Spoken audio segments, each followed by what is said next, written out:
Olá, tudo bem? Essa história é de um assassinato envolto de mistério e o enigma não é quem a cometeu, e sim o porquê desse assassinato. Em meados do primeiro milênio, uma mulher erudita foi despedaçada pela multidão usando telhas e conchas de ostras para cortar a carne viva do seu corpo.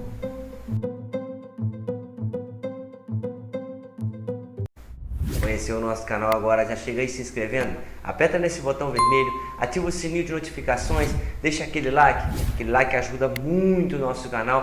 Comentem aí qual vídeo você gostaria de ver, qual a curiosidade, qual a história que você ainda não sabe e gostaria de estar sabendo. Conte comigo, nós vamos estar ali contando aqui para vocês. Vamos lá?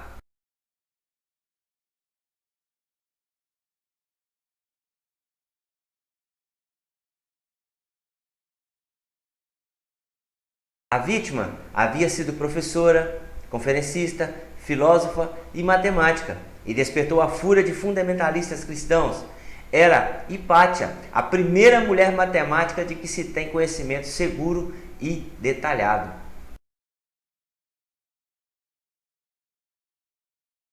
O crime aconteceu entre 415 e 416 d.C., em Alexandria, cidade fundada por Alexandre o Grande em 331 a.C., e que se converteu rapidamente em um centro de cultura e aprendizado no mundo antigo.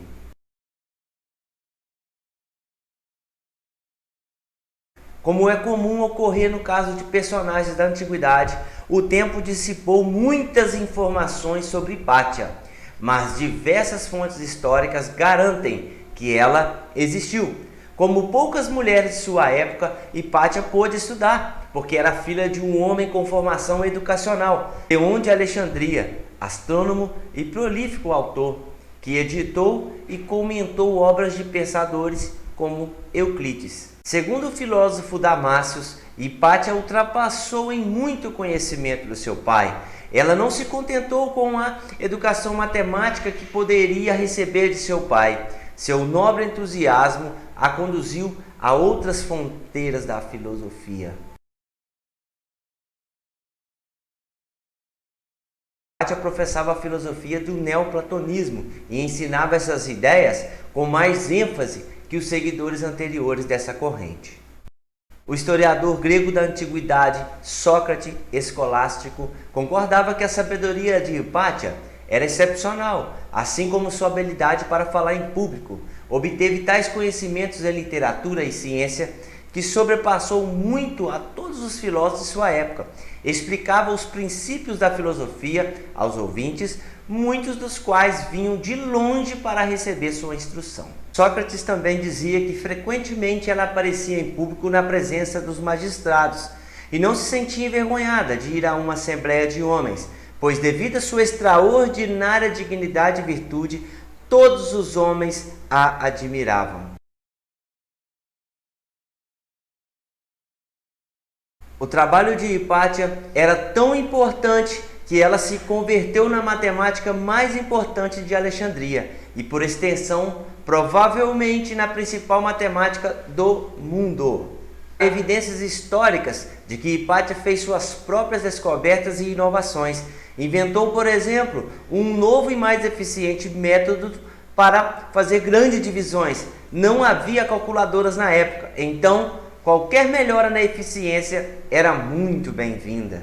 Além disso, Hipátia esteve envolvida na criação de astrolábio, uma espécie de calculadora astronômica que foi usada até o século XIX, e o hidroscópio, um aparato para medir líquido. Nesse caso, Hipátia não foi responsável pela invenção, mas foi consultada para projetá-los.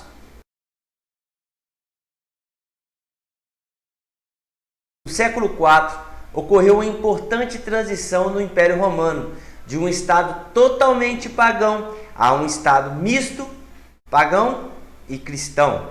Isso gerou conflitos, e Alexandria no Egito estava no centro dessa disputa. Era um lugar onde pagãos, judeus e cristãos compartilhavam o mesmo espaço. Foi esse conflito religioso que decidiu o destino de Hipátia. Para entender o final da história, é preciso conhecer outros dois personagens históricos, Orestes e Cirilo. prefeito imperial de Alexandria era Orestes, um cristão tolerante com outros grupos religiosos. Já o bispo da igreja de Alexandria era o patriarca Cirilo, um homem nada tolerante. Uma das primeiras medidas que tomou após assumir o cargo foi fechar à força um grupo cristão que considerava herege. Os dois acabavam travando uma batalha por Alexandria, e é esse o contexto do assassinato de Hipátia.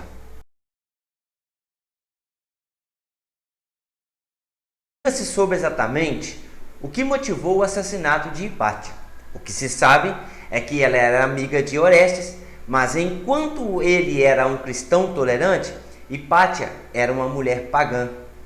Assim, acredita-se que correram rumores de que Hipátia seria uma influência maligna para Orestes, impedindo que ele se convertesse em um verdadeiro cristão, como era Cirilo. Fala-se, inclusive, que os conhecimentos astronômicos de Hipátia podem ter agravado ainda mais a situação. Isso porque as observações astronômicas eram fundamentais para se decidir a data da Semana Santa. E os cálculos de Hipátia teriam assinalado uma data distinta da que havia sido anunciada por Cirilo, o que pôs a autoridade do bispo em xeque. Então, conta a história, um grupo de cristãos obstruiu o caminho da carruagem de Hipátia quando ela retornava à sua casa. Ela foi retirada do veículo, arrastada até uma igreja e despida. Não se sabe se ela foi espancada até a morte ou esfolada viva. Os especialistas acreditam que a segunda hipótese é a mais provável. A seguir, esquartejaram seu corpo e o queimaram em uma simulação grotesca de um sacrifício animal para um deus pagão. Um fim trágico para uma mulher incrível. Sim, é isso aí, queridos. Quer saber mais curiosidades, fatos históricos? É só você estar deixando nos comentários. Nós estamos aí fazendo essa série aqui no nosso canal, Somos Todos História. E uma parte muito triste da história nós ficamos sabendo agora. Um forte abraço. Valeu!